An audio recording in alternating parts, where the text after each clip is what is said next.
사람이 타락한 후부터 세상은 평안이 사라져 버렸어요. 샬롬이 끊어진 것입니다. 그래서 이 세상은 혼돈과 어둠, 마치 하나님께서 천지를 창조하시기 전에 혼돈 그 자체의 지금 시대를 우리가 살아갑니다. 수많은 문제와 사건과 사고, 두려움과 공포, 내일을 알 수 없는 수많은 일들이 우리는 이 한 주간도 직접 보고 또 겪었습니다. 그래서 이 시대는 무엇보다도 사람들이 샬롬을 찾습니다. 자기의 삶의 문제를 해결할 누군가를 찾고 있다는 것이죠. 주님께서는 이미 2000년 전에 이 땅에 오셔서 샬롬으로 우리에게 오시고 우리의 인생의 삶의 문제 이것을 근원적으로 해결하심을 당신께서는 십자가를 통해서 보여주셨지만은 우리는 그 사실을 믿지 못하고 있습니다. 이것이 이런 시대의 안타까움인 것이에요. 우리 예수님께서 베세다 들녘에서 500여의 기적을 펼쳤습니다. 이것은 대단한 일입니다. 여러분 2만 명이 넘는 사람들이 떡 5개와 물고기 2마리로 먹고도 12강주가 남았다는 것은 이것은 마치 하나님께서 모세를 통해서 광야 40년 동안 먹이고 입힌 그 사건을 똑같이 연상케 했던 것이에요. 이 사건 뒤에 주님께서는 곧바로 제자들을 베세다에서 게네사렛으로 빨리 가라라고 합니다. 이것은 다른 이유가 아니라 사람들이 우리 예수님을 왕으로 삼겠다는 거예요. 뭐 먹고 적어도 먹는 문제가 해결되니까. 전쟁은 왜 일어나느냐? 먹는 문제 때문에 일어나는 것입니다. 떡의 문제 때문에 인류는 전쟁을 하는 것이에요.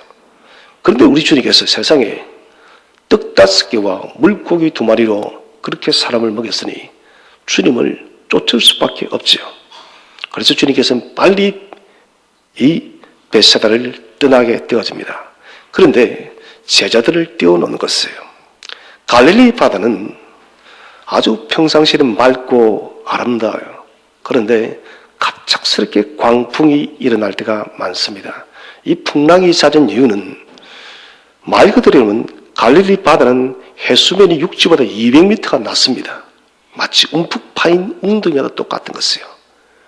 여기는 따뜻한 기운이 흐르는데 북쪽 헐몬산에서 높은 산에서 차가운 기운이 바람이 내려오면 더운 기운과 부딪힘을 통해서 아주 큰 광풍이 일어났다는 것입니다. 문제는 이 광풍은 예고 없이 일어나는 것입니다. 문제로 오늘 이 베세다에서 게네사렛을 가기 위해서는 반드시 거쳐야 되는 것이 가버나움이에요. 가버나움에서 사고가 제일 많이 나는 것입니다. 이 가버나움을 거치지 않고서는 결코 목적지를 갈 수가 없어요. 마가는 오늘 이 제자들이 출발한 시간을 밤이라고 기록을 하고 있습니다. 마가복음에서 밤이라는 것은 아주 의미심장한 말입니다.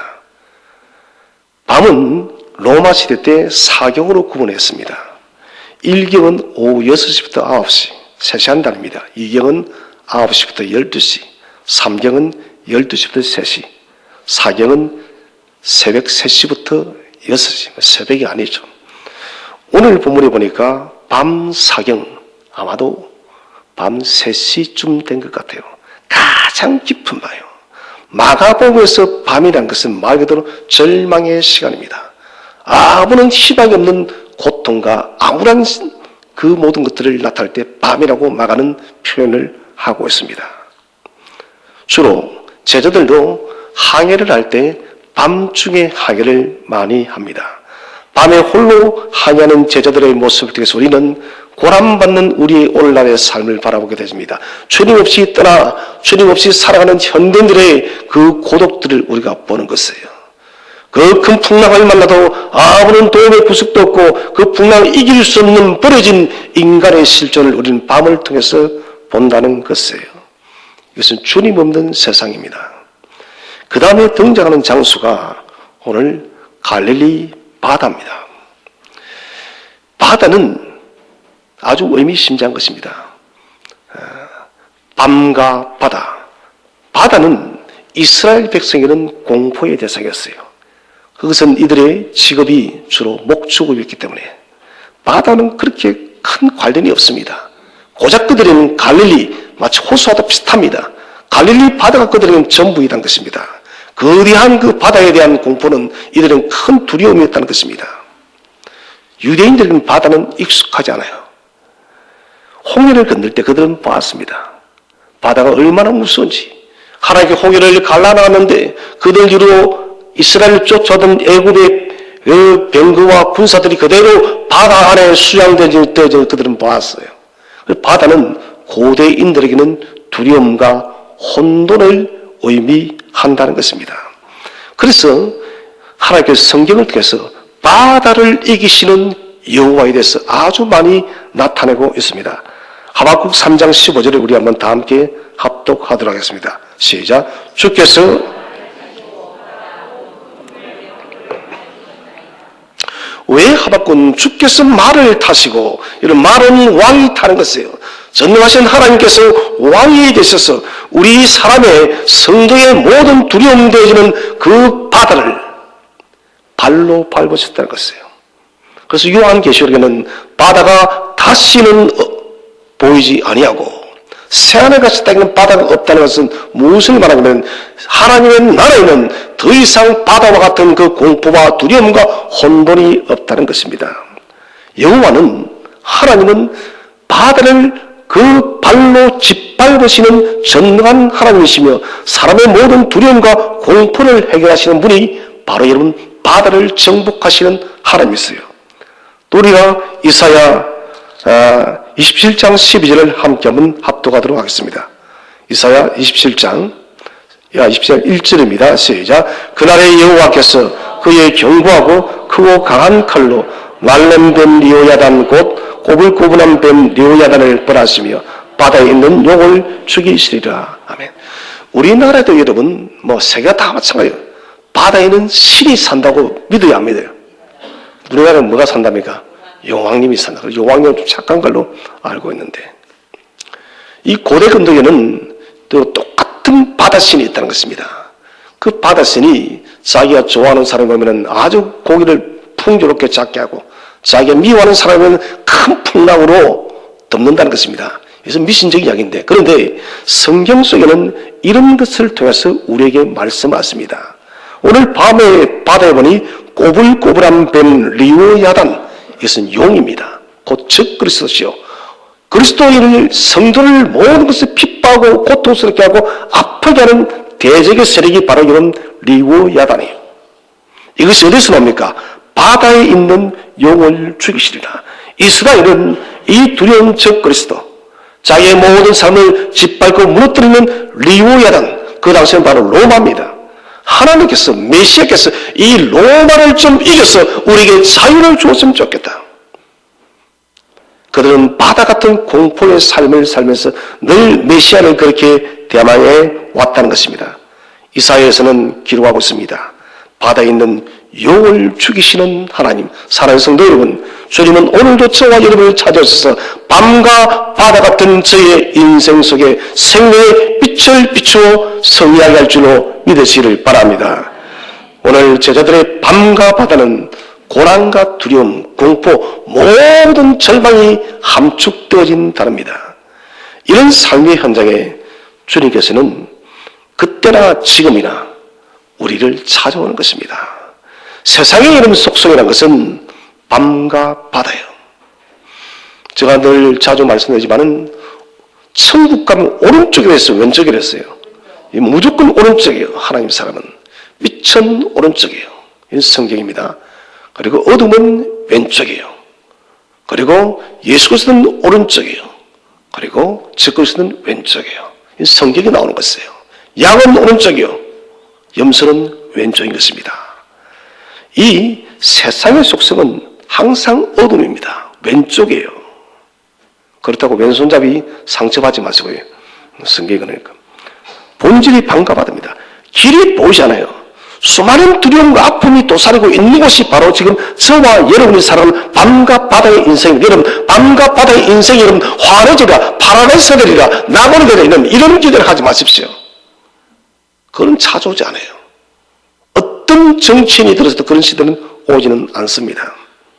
하나님께서는 이 두려움과 아픔의 이 밤과 바다의 도시를 살아가는 우리를 위해서 미리 우리에게 여러분 본을 보여줬어요.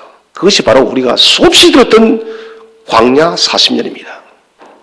하나님께서 이스라엘 백성들이 광야 그 40년을 통해서 이미 우리가 밤과 바다의 이 시대를 어떻게 우리가 이기고 살아가야 될지 답을 제시를 했다는 것이에요. 광야는 머무는 곳이 아닙니다. 광야는 여러분 거주하는 곳이 아니에요. 광야는 여러분 가나안으로 가기 위한 반드시 마치 오늘 제사들이 베스라에서는 가버나움을 거쳐야 되듯이 가버나움을 거쳐야만 게네사렛에 도착하듯이 이 광야는 반드시 성도가 거쳐가야 되는 이 땅의 삶의 공간이라는 것입니다. 광야를 보십시오. 뜨거운 해가 장렬합니다. 사람이 견딜 수가 없어요. 하나님 그때마다 구름 기둥으로 덮으시고 밤에는 추워서 견딜 수가 없는데 불 기둥으로 우리를 보호하시고 수많은 그런 불변들이 언제 어느 때 공격할지 모르는데 여러분 아시다시피 민수기 21장의 불변들이 나타나 공격하기까지 이것은 하나님 명령한 것이죠. 셀 수가 없대요. 그 불변들이 그렇게 모이기 위해서 도사리고 있었지만 하나님은 지켜주신 것이에요. 40년 동안 의복과 옷도 해해지지 않았습니다. 중요한 것은 우리가 여러분 살 수 있는 길은 이 광야에서 사는 길은 딱 하나입니다. 그것은 하나님의 말씀을 붙들고 사는 것이에요. 말씀을 붙들고 너희가 보라는 것입니다. 제가 말했습니다. 민수기는 출애굽기는 실패의 책이라고. 너희는 이렇게 살지 말라고. 너희는 구약의 성도들처럼 이렇게 살지 말고 나 여호와의 말씀을 청종하여 말씀대로 살아라. 이런 밤과 바다도 이 광야가 여러분 햇빛이 찬란하게 비치는 생명이 이르는 세상이 되어지기 위해서는 우리가 하나님의 생명의 말씀을 붙들고 살아가시기를 바랍니다.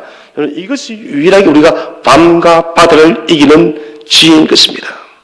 그래서 말씀의 길을 유리면은 그 말씀만 붙들고 살아가면은 우리는 살아갈 수가 있습니다. 오늘 우리가 먼저 살펴볼 것은 제자들입니다. 자, 우리 45절 다 함께 한번 다시 합독하도록 하겠습니다. 45절 시작.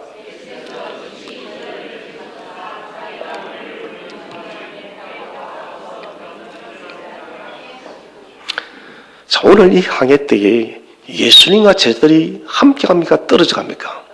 떨어졌어요. 주님은 기도하러 가시고 제자들은 홀로 가는 것입니다. 이것은 의도적이에요. 무슨 메시지냐? 주님과 함께 하지 않을 때 우리 삶 속에 어떤 일이 일어나는가? 이것을 제자들에게 우리 주님은 교훈하고 싶은 것입니다. 왜요? 주님께서 이제 성천하시고 나시면은 이 12제자들을 중심으로 주님의 교회를 세워가야 되기 때문에 주님은 제자들에게 너희가 반드시 나와 함께 연합해 있어야 된다. 요한복음 15장에 나와 함께 여러분 묵혀 있어야만 포도나무가 많은 여러분 열매를 맺듯이 주님과 함께 반드시 묵혀 있어야 되는 거예요. 연합되어져 있어야 됩니다. 오늘 본문 속의 제자들의 모습을 세 가지로 요약을 할 수가 있습니다. 첫 번째는 예수님을 떠나 밤의 시간에 머물고 있는 제자들입니다. 47절에. 두 번째는 바람이 그들을 거스리는 상황입니다. 바람이 제자들을 고통스럽게 하는 상황이에요. 세 번째는 이 일로 통해서 극한 고난 속에 있는 제자들. 47절, 48절에 나오는 제자들의 모습입니다. 사실 밤의 시간, 바람의 시간, 바닥의 시간, 이 세 가지는 여러분 제자들이 살 길이 없다는 것입니다. 괴로운 밤의 시간, 파도가 넘치는 그 시간 동안 제자들은 여러분 적어도 제가 계산해보니 최소 8시간은 이 이런 갈리 바다에서 그들은 노를 젓고 있었던 것입니다. 8시간 동안 노래를 줬지만 여전히 그들은 목적지에 도착하지 못했다는 것입니다. 여러분 무엇을 말할까요? 우리가 주님과 떨어져서 주님과 함께 하지 않고 우리 인생의 노래를 아무리 줘도 이런 거대한 목적지에 도착할 수가 없는 것이에요. 여러분 삶의 궁극적인 저 하나님 나라에 우리가 가기를 목적으로 삼는 반드시 주 예수 그리스도와 함께 인생의 하기를 하시기를 바랍니다. 바람이 거스르니 방법이 없는 것입니다. 바람에 시달리는 제자들의 이런 모습은 예수님 없이 이 땅에 남겨진 여러분 수많은 인류를 이 시간 우리에게 보여주고 있습니다. 여러분 우리는 지금 온 세계가 일주일간 속에 수많은 정부와 소식을 통해서 우리는 듣고 보고 있습니다. 이는 더 이상 여러분 대한민국의 이 땅덩어리 하나만이 아니에요. 우리는 지구라는 한 마을 속에 살아가고 있습니다. 얼마나 이런 많은 사람들이 사건과 사고와 고난과 두려움과 공포 속에서 살아가는지요. 이런 다른 것이 아니에요. 주님이 없는 거예요. 주님이 없기 때문에 예수와 함께 인생의 하연을 하지 않기 때문에 이런 비극적 삶을 우리는 살아간다는 것입니다. 바람에 시달리는 이 제자들, 여러분 우리는 이런 일을 반복해서는 안 됩니다. 그래서 우리가 이 땅을 살 때 우리 인생 하연을 누구와 함께 할 것인가? 그것은 가장 중요한 문제입니다. 여러분 인생 하연은 우리 주님과 함께 하시기를 바랍니다. 같이 한번 인사합시다. 인생 하연은 주님과 함께합니다. 시작. 인생 하연은 주님과 함께해요. 유명한 존 웨슬리 목사님이 임종 직전에 있을 때 제자들이 와서 물어요. 목사님, 언제 목사님 인생이 가장 찬란하게 빛이 났습니까? 그러자 목사님께서 그런 말씀하세요. 나에게는 특별한 시간이 없다라고. 특별하게 찬란하게 빛난 시간은 없다라고. 그러면서 이런 말씀하세요. 그런데 주님께서 나와 함께하는 그 시간은 언제나 나는 찬란하게 빛이 났다는 거예요. 여러분 믿으십니까? 우리는 그래서 주님과 함께하게 되어지면 주님이 우리와 이러는 동행하시면 우리 인생 여러분 40년, 80년, 100년 여러분 상관없나요? 그 시간마다 빛이 날 줄로 믿으시기를 바랍니다. 자, 제자들 49절을 한번 함께 읽어보겠습니다. 49절 시작. 제자들이 그가 바다 위로 걸어오심을, 자, 주님께서 걸어오시는데 페리파테오란 말은 건너서 밟다는 것입니다. 걸어오시는 예수님. 하박국 3장 15절에 우리 하나님께서는 물로 바다를 밟으시는 우리 하나님 말을 다시고 무엇을 말합니까? 오늘 예수님께서는 구약 하박국 3장에 보여줬던 그 여호와 하나님을 지금 주님은 나타내고 있는 거예요. 내가 바로 하나님이다. 너희가 그렇게 두려워하는 이 공포의 바다를 발로 밟고 걸어가는 완전히 제압하는 예수 그리스도, 그분이 하나님이시다는 거예요. 제자들의 공포와 두려움을 완전히 정복하는 예수님이 바로 바다 위로 물 위로 걸으시는 예수 그리스도십니다. 사랑하는 성도 여러분, 우리의 삶에 아픔과 그리고 깜깜한 도무지 길이 보이지 않는 그 순간 주님은 여러분 우리의 두려움과 우리의 염려와 우리의 아픔을 잠재우기 위해서, 이 아픔을 해결하기 위해서 우리를 향해서 걸어오시는 주님이 있습니다. 이 주님을 놓치시면 안 됩니다. 주님께서 바다 위를 걸어오실 때 마태복음 14장 28절에서는 베드로가 그런 말을 하죠. 만일 주님이시거든 나로 물 위로 걷게 하소서. 사실 이런 정확한 말은 베드로가 알았습니다. 그들은 구약에 정통한 사람들이니까요. 구약 성경에 정통했으니까 물 위를 바다를 걸으시는 분은, 바다를 말을 타고 밟으시는 분은 오직 하나님 한 분밖에 없기 때문에, 그래서 베드로는 알았습니다. 아, 이분이 메시아라는 것을, 이분이 하나님의 아들이었을 것을. 그래서 그는 물 위로 걷기를 자칭했었고, 물을 걷다가 곧 어떻게 되십니까? 빠져버립니다. 그때 주께서 뭐라 하세요? 그를 붙잡으시며 이르시되 믿음이 작은 자여 왜 의심하였느냐. 믿음의 문제입니다. 믿음이라는 것은 성경에서 여러분 능력을 나타내는 단어예요. 전능하신 하나님, 전능하신 하나님의 그 능력을 우리에게는 전인격적으로 체험하는 그 비결은 믿음 하나다는 것입니다. 성경시대에 믿음이란 뭐냐? 자, 믿음의 정의는 이미 말씀드렸고, 여러분 믿음이란 것은 좀 구체적으로 설명하자면 한 나그네가 있습니다. 가진 것이 아무것도 없어요. 그런데 이 사람이 큰 포도를 가진 한 사람의 그 일꾼으로 들어갔어요. 식구가 되어졌습니다. 식구가 되어지는 그 순간부터는 이 사람은 전에는 빈털터리였지만 그 큰 포도를 가진 그 부유한 주인의 가족들이 누리는 모든 혜택을 다 누리는 거예요. 마음껏 포도도 먹을 수 있고, 마음껏 고기도 먹을 수 있고, 마음껏 빵도 먹을 수 있고, 주인이 가진 그 대부분의 능력을 다 누리는 거예요. 그래서 믿음이라는 것은 다른 것이 아닙니다. 주인이 가진 것을 받아 누리는 것이 믿음이요. 여러분 지금 우리가 누구를 믿습니까? 주님을 믿는 거예요. 주님이 우리 주인이 되죠. 우리는 그분의 자녀가 되어졌다며 증거했어요. 그렇게 우리는 주님께서 가지신 그 능력을 마땅히 다 받아 누려야 되는 거예요. 주님께서 행하신 그 일들을 주님께서 베푸신 그 능력들을 우리의 삶 속에서 나타내야 되는 거예요. 그래서 정확하게 말씀드리자면 믿음은 여러분 있고 없고예요. 성경시대는 믿음이 작다 크다의 문제가 아닙니다. 성경은 작다 크다가 나오지만 사실은 믿음이 있다 없답니다. 베드로에게 믿음이 작은 자라고 한 것은 믿음이 없다는 것을 완곡하게 베드로가 실족할까 싶었어. 그러면 왜 주님께서 수로보는 여인이나 백부장에게 믿음이 크다라고 말했을까요? 이 크다는 것은 다른 이유가 아닙니다. 사랑의 척도로 말합니다. 네가 나를 다른 사람보다 더 크게 사랑하는 것, 이것이 믿음이 크다는 것이에요. 중요한 것은 여러분 두 가지밖에 없어요. 믿음이 있느냐 없느냐입니다. 저는 우리 성도님들이 살아있는 믿음, 겨자씨만한 믿음이라 할지라도 살아있는 믿음을 소유하시기를 바랍니다. 그래서 이제 우리는 좀 인격적인 믿음을 가져야 됩니다. 믿음의 인격적인 믿음의 강화 없이는 우리 삶의 이 풍랑을 잠재울 수가 없습니다. 강화되어진 믿음은 다른 것이 아닙니다, 여러분.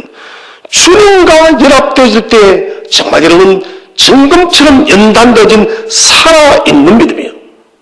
살아있는 믿음, 겨자씨만큼 있으면 여러분 모든 우리 인생의 삶의 문제가 무엇이든 그 문제를 극복하고 성취할 줄로 믿으시기를 바랍니다. 이제 우리가 믿음의 전진에 있어야 돼요. 이제 우리가 이렇게 고난받는 제자들을 주님께서는 어떻게 하시는가? 우리 예수님을 한번 살펴보도록 하겠습니다. 예수님은 세 가지로 나타납니다. 첫 번째는 기도하시는 예수님. 제자들이 고통받고 제자들이 아파할 때 여러분, 제자들이 풍랑 속에서 여러분 갈 길을 몰랄 때 주님은 여러분 죽으시는 것이 아니에요. 기도하시는 예수님. 지금도 주님은 하나님의 보좌 우편에서 우리를 여러분 지켜보시며 우리를 위해 기도하시는 분이심을 믿으시길 바랍니다. 두 번째는 보고 계시는 예수님. 뭐 하시는 예수님요? 보고 계시는. 오늘 48절에서 제자들이 힘겹게 못 얻는 것을 보시고, 세 번째는 구원하시는 예수님. 물 위로 걸어오셔서 우리의 삶의 문제를 근원적으로 해결하시는 것이에요. 첫 번째로 생각할 것은 기도하시는 예수님이십니다. 46절을 다 함께 합독하도록 하겠습니다. 46절 시작. 무리를 작별하시는 게 무리를 작별하신 후에 뭐하러요? 기도하러. 기도는 단순히 이런 간구하고 소원하는 것이 아닙니다. 기도를 우리가 미트 발렐이잖아요. 미트 발렐. 이 꼭 좀 알아두세요. 미트 발렐은 스스로를 판단한다는 것입니다. 누구 앞에서요? 하나님 앞에서. 하나님을 나의 심판주로 모셔야 되는 것이 바로 기도예요.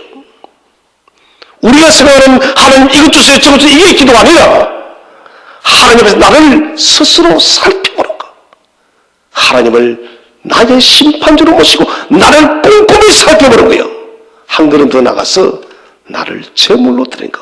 제사의 의미가 바로 기도입니다. 미트 발레. 왜 주님께서 기도하시는가? 그것은 다른 것이 아닙니다. 500여의 기적이 일어나자 사람들이 난리가 났어요. 여러분 세상에서 역사 속으로 제일 팔자가 좋았던 사람들이 누구였을까요? 몰라요? 놀고 평생 먹고 살았던 사람 누구일까요? 광야 40년이죠. 일했습니까 여러분?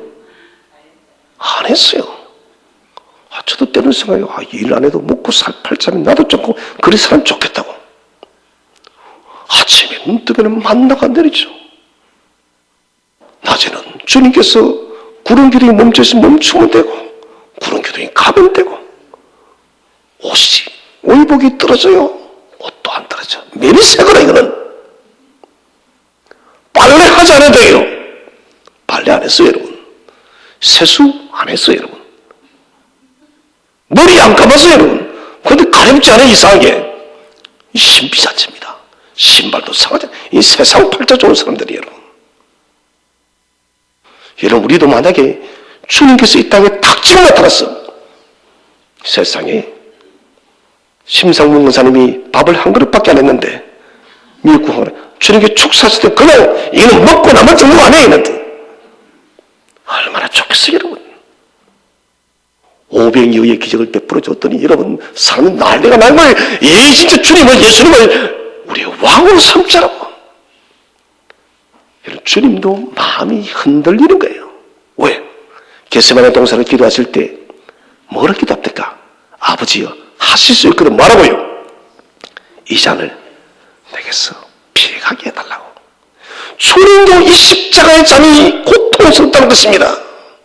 그런데 이 많은 사람들이 메시아를 자기의 왕으로 모시겠다고 손을 들고 나오니 얼마나 기쁠까요? 좋죠. 그런데 주님은 흔들리지 않습니다. 기도하러 가는 거예요. 미트 팔레. 단순한 간구가 아니라 하나님은 나를 오늘도 깊이 주 앞에서 판단하며 내가 걸어가야 할 십자가의 길을 알게 해달라고. 이게 여러분 기도예요. 저는 우리 성도님들이 좀 더 여러분 성경적인 기도를 하시기 바랍니다. 히브리인들이 왜 기도할 때 시편을 암송하느냐? 바로 여기 있는 것입니다. 하나님 말씀을 암송함을 통해서 그 말씀 앞에서 자신을 판단하고 말씀 앞에서 하나님을 뜻을 구분하기 위해서 시편을 암송하는 거예요. 오늘 주님께서도 똑같은 것입니다. 재물처럼 드려져서 하나님의 뜻을 이루겠다는 미트 팔렐의 기도를 했다는 것입니다. 우리 예수님 공생애는 세상의 환경에 자신을 맞춘 것이 아니라 기도로서 하나님의 뜻을 찾고 하나님의 계시의 말씀에 당신의 삶을 맞춘 것이에요. 저는 우리 성도님들이 저와 우리 성도님들이 기도를 통해서 하나님 말씀을 듣고 그 말씀에 저와 여러분의 생애를 맞추시기를 축원드립니다. 여러분 이게 최고의 복입니다. 예수님의 영성의 원천 그것은 바로 기도였습니다. 당신이 하나님의 아들이었지만 그러나 하나님의 아들이었지만 하나님 스스로 본질이었지만 그러나 성부 하나님을 통해서 영성의 모든 에너지를 공급받았다는 것입니다. 그리스도인의 삶의 원동력이 어딘지를 우리 예수님께서는 기도를 통해서 정확하게 보여준 것입니다. 지금은 차가 미래의 차는 수소차, 전기차, 태양차 엄청난 차들이 쏟아지고 있습니다. 그런데 모든 공통점이 에너지예요. 그 아무리 좋은 차를 할 때도 수소차도 수소의 에너지가 가야 되고 태양차도 태양의 에너지, 전기차도 전기 에너지, 휘발유도 여러분 가솔린도 가솔린, 에너지가 없으면 움직일 수 없는 것이에요. 여러분 성도의 영적인 탱크, 영적 탱크의 차원의 에너지는 기도임을 믿으시길 바랍니다. 성도가 여러분이 밤과 바다에 이 세상의 풍랑을 잠재울 수 있는 것은 기도를 통해서 우리가 영적 에너지를 공급받아야 되는 것입니다. 주님께서 친히 본을 보여주십니다. 그 다음에 두 번째 보시면은 보시는 예수님. 48절을 우리 한번 다 함께 합독하도록 하겠습니다. 48절 시작. 바람이 거스름으로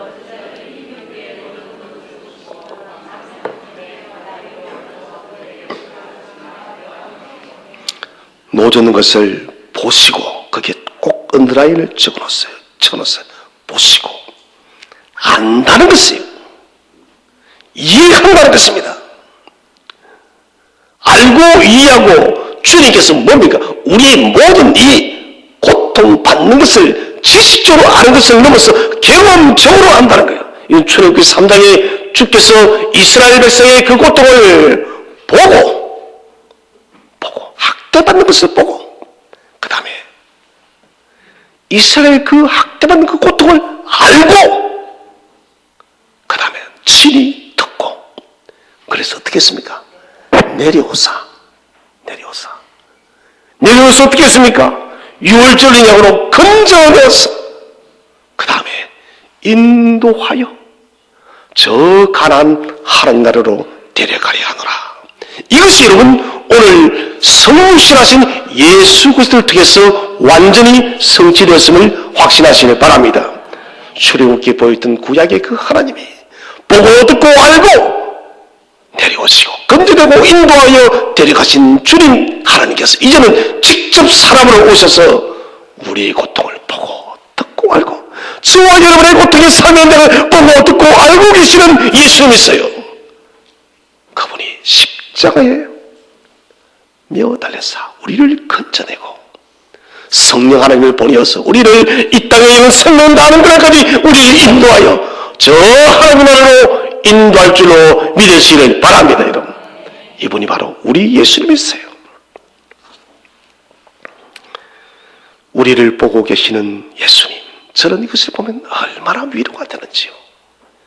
지금도 보좌 우편에서 졸지로 주무시기도 아니하시고 우리를 보고 계시는 주님이십니다. 주께서는 요한복음 16장에서 내가 너희를 고와 같이 내버려 두지 않겠노라. 약속한 무엇을 보낸다고요? 보혜사 성령을 보내노라.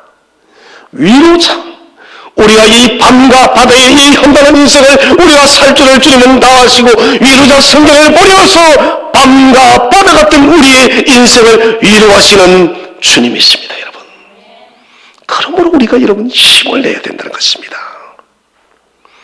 그 다음에 48절 49절 우리 다시 한번 읽어보겠습니다.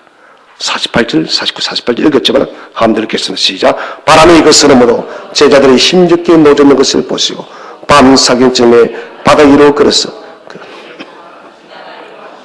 제자들이 그가 바다 위로 걸어오심을 보고 유인가하여 소리 지르니, 바다 위로 걸었어. 구원하시는 예수님이십니다.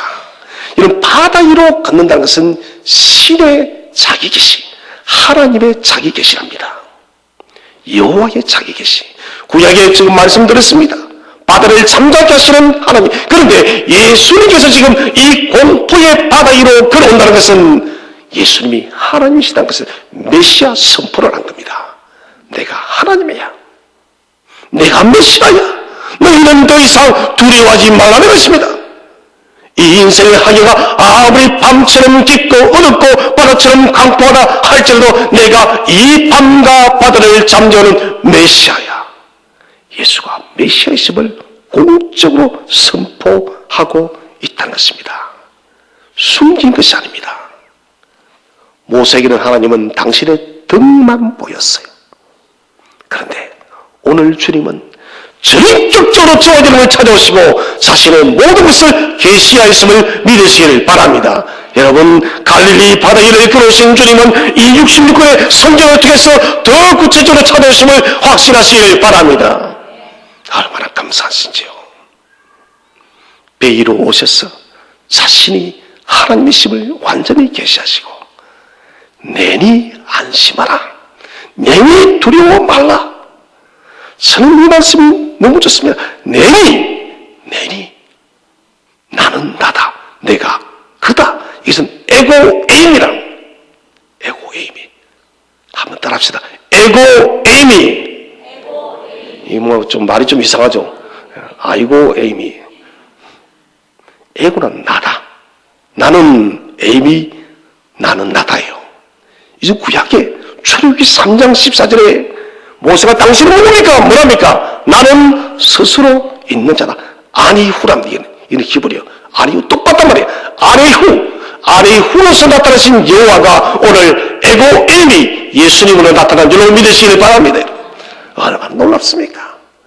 하나님은요, 그렇게 감추시다가 신약시대는 예수님을 통해서 완전히 다 계시하시는 거예요. 주께서 우리가 지쳐있을 때 사랑하는 샘터교회 성도들아, 에고에임이 내니라.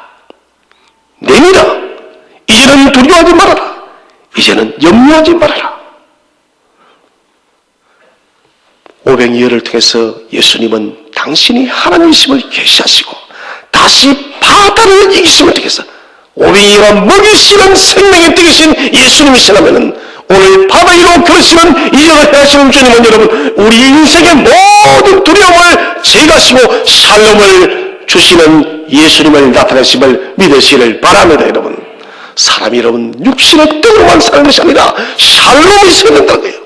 이 샬롬을 보여주시기 위해서 주님은 지금 바다 위로 걸어오고 있습니다. 평강의 왕으로 오시는 예수님. 나니라. 염려하지 말아라. 두려워하지 말아라. 주님의 음성. 이 음성을 들을 때 여러분 모든 두려움을 떨쳐버리시기를 바랍니다. 중요한 것은 주님이 만지셔야 됩니다. 같이 한번 인사합시다. 주님이 만졌어야 됩니다. 우리가 할 수 있는 게 아니에요. 주님이 만지셔야 돼요. 마가복음 5장에서 해당장 야이로의 딸이 죽었습니다. 그때 주님께서 죽었다는 말을 듣고 아이가 뭐라 합니까? 만다? 잔다. 여러분, 왜 주님께서 잔다라고 했을까요? 사실 주님 앞에서 죽는 거나 자는 거나 아무 상관이 없습니다. 여러분, 나사로도 뭐 했습니까? 나사로가 잔다. 이것은 이런 의도적인 것이에요. 지금 이런 바리새인과 종교 지도자들이 예수님을 잡아먹으려고요, 살려둘랍니까? 잡아먹으려고. 독사새끼들처럼 잡아먹으려고. 어떻게 하면 예수님께서 좀 더 부정한 일, 율법을 범하는 일을 행하지 않을까? 이것을 불꽃 같은 거거든 지켜보는 거예요. 그 정신은 기도를 좀 하든지. 첫 번째는 정결주래요. 민수기 19장 11절을 다 함께 한번 합독하도록 하겠습니다. 시작. 사람의 시체를 뭐요? 만진 자는 며칠 동안, 이래 동안, 7일 동안 부정하느니. 시체를 만지는 경우는 여러분 7일 동안 부정해지기 때문에 율법적 시비를 주님은 미리 차단해버린 거예요. 그래서 뭐 한다고요? 잔이라. 이 사람들은 죽은 줄 생각해도 주님께서 잔다고 말한 거예요. 일어나면 되니까. 율법적 시비를 차단하기 위해서 잔이라. 두 번째는 예수님께는 자는 것이나 죽는 것이나 똑같은 동일한 문제입니다. 무엇보다도 잔이라. 사람들은 여러분 지금 이 아이가 죽은 줄 알고 있습니까? 모르고 있습니까? 다 알고 있습니다. 그런데 주님께서는 잔이라 함을 통해서 율법 문제를 피해가시고 이 아이를 살려냄을 통해 중요한 일을 하십니다. 이사야 선지자를 통해서 메시아가 오시면 눈먼 자가 뜨게 되지고 안전병이 일어나게 되지고 죽은 자도 살아날 것을 메시아가 오시면 성경은 이미 예언을 했습니다. 그래서 사람들이 죽었다고 완전히 단정 내린 이 아이를 살려냄을 통해서 예수님은 당신 누구시라고요? 메시아라는 거예요. 이제는 너희가 믿으라는 것입니다. 너희들은 이제 더 이상 두려워하지 마라. 너희가 그렇게 기대하고 소망하던 나 메시아가 왔다는 것을 알게 하기 위해서 아이에게 잔이라 하고는 죽은 아이를 살려냈던 것입니다. 사람들은 비웃었습니다. 주님께서 잔이라니까 이미 죽었는데. 그러면서 그들은 기대를 가졌습니다. 저 사람이 진짜 메시아일까? 주님께서는 아이의 소녀에서 달리다 쿵! 이 달리다 쿵하면 안 돼요. 달리다 쿵! 시작! 달리다 쿵! 그래 안 돼요. 달리다 쿵! 시작! 달리다 쿵! 쿵이 일어나라! 일어나라! 일어나라! 일어나라! 일어나라 하면 되겠습니까? 일어나라! 일어나라! 달리다 쿵! 했더니 소녀가 벌떡 일어난 거예요. 이것을 통해서 이런 두 가지 문자적으로 놀랐더라. 영적인 의미는 메시아임을 알았다는 거예요. 여러분 메시아임을 아는 것이 아니라 메시아임을 믿으시기를 바랍니다. 여러분 결국 야이로의 문제도 주님이 터치를 해야 될 것입니다. 주님께서 우리를 찾으시면 우리 인생의 밤과 바다가 아무리 깊어도 여러분 그 삶의 문제가 해결될 줄로 믿으시기를 바랍니다. 예수님 없이 떠나는 항해는 고난의 인생입니다. 사랑하는 성도 여러분, 주님 없이 떠나지 마시기를 바랍니다. 늘 주 성령과 함께 동행하시기를 바랍니다. 주님께서 우리를 고아처럼 내버려두지 않았습니다. 성도가 이런 반의 받으시게 고난받을 때 주님은 우리를 지켜보고 있습니다. 교회가 고난받을 때 주님은 버려두지 않습니다. 빌립보서 1장 6절 말씀 우리 다 함께 합독하겠습니다. 빌립보서 1장 6절 시작. 너희 안에서 착한 일을 시작하신 이가 그리스도 예수의 날까지 이루실 줄을 우리는 확신하노라. 아멘. 우리 속에 착한 일을 시작하시니 우리 속에 복음을 주시고 구원을 이루신 주님께서 우리에게 이 복음을 증거하는 일을 마치는 그날까지 우리를 버리지 않고 우리를 붙드실 줄로 확신하시기를 바랍니다. 우리의 삶의 길에 아무리 여러분 밤이 깊고 바다의 풍랑이 거세도 주님은 지키시고 기도하시고 우리를 구원하십니다. 우리 인생의 시간이 밤의 사인처럼 아무리 여러분 컴컴하게 어둡다 할지라도 우리를 삼키는 파도가 아무리 높다고 할지라도 주님이 저와 여러분을 삶의 현장으로 찾아오고 있음을 믿으시기를 바랍니다. 내니 안심하라.